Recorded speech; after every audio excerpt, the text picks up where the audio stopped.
Hey everyone, this is Jason live for Campaign Sauce Digital Marketing. Hope you guys are doing well today. I sometimes get asked this question about using a SKU number inside of Shopify. Now, you don't have to use a SKU number. Frankly, it really helps you though. It really helps you in the long run. And there's a whole list of reasons why, namely, if you're ever going to be running multiple stores and you kind of want to sync stuff from one store to the next, having SKUs is really going to help, because whatever software kind of lives up at the top of all that and helping you do the syncing, it's going to talk to all your different stores through SKU numbers. But let's just rewind here. That's kind of advanced. Let's just go down to the absolute bare bones basics, okay? I'm going to show you how to use SKUs, at least how I used to use SKUs when I had my online store before I sold it. So here we have a 14 karat gold. I'm calling this the Orb and Crown pendant. Has a 20-inch 14 karat gold chain, okay?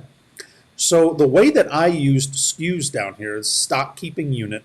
This is something that you get to define, okay? So you can define this completely on your own, especially if you're the one kind of putting together some of these components here.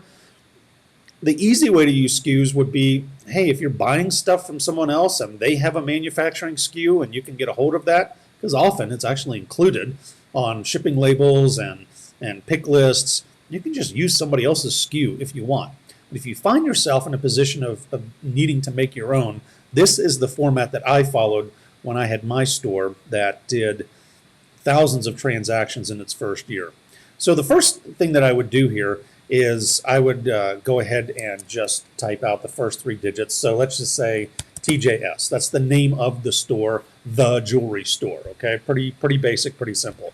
So the jewelry store dash N for necklace. Okay. Now inside the jewelry store, which is my Shopify store here, I can have necklaces, I can have bracelets, I can have all kinds of stuff. But in this naming convention, the N right here stands for necklace. Then I would call it something like Orb, right? Because this is the Orb and Crown pendant, right? So we know that it is that particular pendant in this particular necklace, all right? So from there, we might end up doing something along the lines of, what did I say the length was on this necklace? 20 inches, okay? So then I might say 20 inches, right? Now, you can get really super carried away with this, right? I mean, you can, if you had different sizes of this guy, if you had different numbers of these faux pearls in here, if you had 3 or 4 different varieties of chain, right? So this might be more of maybe a box chain or a link type chain, but I mean, you can have snake chains, you can have herringbone, I mean, you can have all kinds of stuff. And maybe you would end up having a space in here to describe what type of chain it was on, right? Or the fact that it's 14 karat gold versus sterling silver, okay? So again, you can kind of build this out as you want, but I think you can see at the very basic level where we're going. So again, this was for the store, this N was for the necklace, so what type of product, what type of pendant is on that product, and then how long is the necklace, okay? And again, you can build that out as long as you want. My advice here is to keep it as simple as you can. Now, where does this help you? Like, why in the world would you do this for each of your products? The way that it was helpful to me is that I had some shipping software that would allow me to print a pick list. One of the fields that I could print was the stock keeping unit, the SKU. So what was really nice about this is, yeah, you might also have the product title on there, but if you have the SKU, man, you can, once you train your people to read these SKUs and just what each one of these categories means, you don't really need the product title on there. You have the SKU. I mean, that is the product title.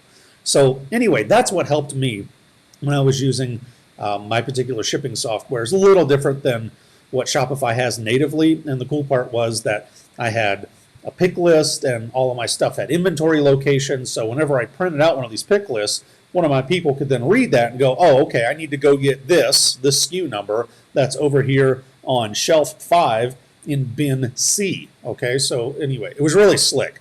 But so that's where it was very helpful to me and where you might find SKUs helpful for you as well. So if you don't have this field filled in, I would definitely go back and give it a run. And as you're entering in new products, I would definitely put something in the SKU field there. At least it would be something to go on. All right. So if you have questions about how to use SKUs in your particular Shopify world, please reach out to us here at Campaign Sauce Digital Marketing, whether you reach out through the Facebook channel that this is on, or I'm sure it'll end up on YouTube, or you go over to our website at campaignsauce.com, go into our chat window. We'd love to connect with you. All right, we'll help you as much as we can. Take care, everyone.